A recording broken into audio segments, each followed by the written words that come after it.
The action, the drama, and the feels are gonna punch you right in the gut in this week's episode of Mobile Suit Gundam, Iron-Blooded Orphans. This was an amazingly touching, beautiful, heartfelt, surprising, action-packed episode and one of my favorite episodes of Iron-Blooded Orphans. It opened up with an amazing space battle between the Barbados and the Gujin, which is supposed to be a Gundam, but they're keeping that secret right now. They're probably going to reveal that later on in the series because this mobile suit is actually going to go to Akihiro. That's right! Space Guts gets a Gundam! But as cool as the Gujin is, Mikazuki is able to destroy it with his amazing sword skills. What's really interesting about this battle, however, is that the guy he's fighting against, Kudal Kadal, is basically telling them that he gets a thrill off of killing people. And at first this doesn't really seem to bother Mikazuki, but by the end of the episode, after this amazingly touching funeral scene and interacting with all of these different characters who are now his family, he starts to doubt himself a little bit. He's starting to literally shake a bit, and he's a little disturbed by all of the events that have finally taken place. He's not outright saying this, but you can definitely get this from his expressions, and that's pretty amazing because he tends to be a very emotionless character.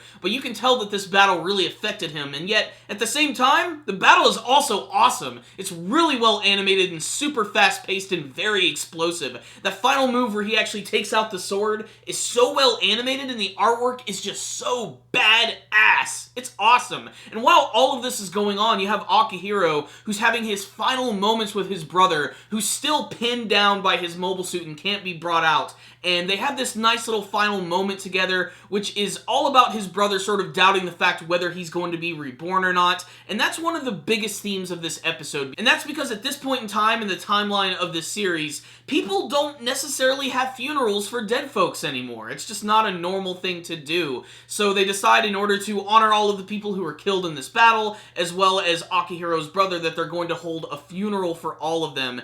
And this just really makes you reflect on the rest of the episode because there was a lot of death and destruction in this episode. There were outright scenes of children being slaughtered, all because it was either kill or be killed. Just reminding you again that this is a very intense series that involves children soldiers killing each other, and all just so these people in the background of the series can play everybody like puppets. It's really messed up. So what they do is they decide that they're going to have this funeral where they all go out on the ship, and they're going to basically launch a coffin into space a la Star Trek, except that what they're going to do sort of up the ante a bit is they have these hydrogen casings, which they shoot out, which create these like giant like space fireworks, which are made up of crystallized ice. And it's very beautiful, but it's also a very interesting scene because Tekkanan means a flower that will never wilt, and everyone's disappointed when they see these go away. So at the same time, they're really happy at the fact that they're finally able to let these people go, but they're also saddened by the fact that they're gone now and they're never going to see them again.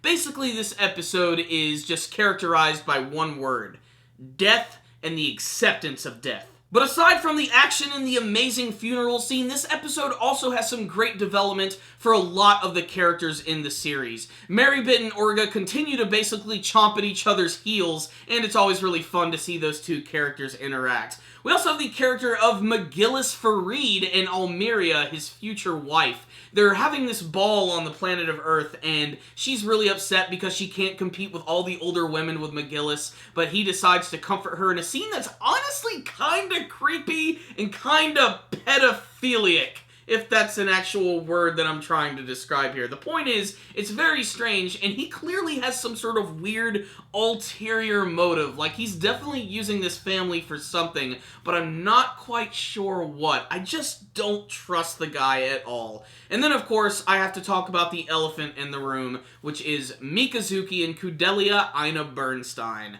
You see, earlier on in the episode, there was this great scene with Naze Turbin, and basically he explained that when there's high death rates, that means it's time to get busy and hit the sack, because you gotta leave some kids behind. And he outright just starts making out with his wife right there in front of everyone, which is very awkward, but this actually had something of an effect on Mikazuki, because at the end of the episode, he's really shaken by the events and everything that's gone down, and Kudelia tries to comfort him by basically hugging him, so he just decides to go ahead and just kiss her out of nowhere, which just literally did come out of nowhere, and it leads right into the credits of the episode, and Kudelia's reaction to this is not just adorable, but is surprisingly human as well, which I really love about it. And then they cut to a scene of Atra cooking in the kitchen, and you feel so bad for the character. It's amazing that they could insert this much drama into this episode, as well as action and heartfelt moments, as well as moving the plot along. This was a pretty stellar episode of Iron-Blooded Orphans.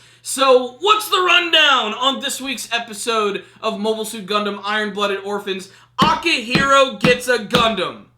I'm sold. This episode opened up with an amazing action scene and then grabbed you by the heart, squeezing it tense through that entire funeral scene, which was just so beautifully done. I mean, such a touching scene, too. And it was a great juxtaposition to the first half of the episode, which was incredibly intense. It really felt like that funeral needed to happen, because like a real-life funeral itself, you had to come to terms with everything that happened so that you could accept the deaths of the character. A very human, real nice moment for the Gundam anime series, and again letting you know that this series is not afraid to go into dark territory. Obviously, the big thing most people are going to be talking about, though, is all of the action at the beginning and Mikazuki kissing Kudelia at the end of the episode. I'm not really one for a love story, but I just loved the unexpectedness of all of that, and you can tell that he was influenced by Naze Turbin just a little bit. I think that's the reason why they included that scene in the first place. So the tension is just going to build from here. Who knows if Atra's even upset? Maybe she's happy because, you know, she's into the whole harem thing. Just other little cool things about this episode is the fact that Tekkadan now has access to a lot of brand new mobile suits, because they were basically able to pillage everything that they took from the Brewers. However, things are about to get really intense, because at the end of the episode, they're trying to set up the stage for the death of Kudelia Ina Bernstein, and I still don't trust Fumiton. That scene at the end when they're finally talking about that and she has that necklace and she's looking at it almost as if something bad is about to happen because she knows something bad is about to happen. I just don't trust her. So things are going to get really crazy from here. We're about halfway through the series. I can't wait to see what they're going to do with the rest of Iron-Blooded Orphans. If they're half as good as the episode that I saw today, I think I'm going to be pretty satisfied. And I think any Gundam fan should definitely check out this episode. So I'm going to give this one right here, guess what? A 5 out of 5. I thought it was pretty damn good. Great writing, great characters who are really starting to grow on you. Some amazing action and some surprising amounts of humor in there as well. This is an all-around Gundam series which must be seen by Gundam fans, mecha fans, and just plain anime fans. So 5 out of 5 from me. But if you did watch this week's episode, make sure to tell me what you thought about it in the comments section below. Did you have a favorite scene from this week's episode, whether it be an action or a touching scene like the funeral? What did you think of Mikazuki kissing Kudelia Ina Bernstein? And what do you want to see from the rest of Iron-Blooded Orphans? Please tell me in the comments section below. Thank you guys for watching this review. Make sure to like it, share it with your friends, and subscribe to the channel. Thank you guys again for watching, and as always, stay dandy, baby!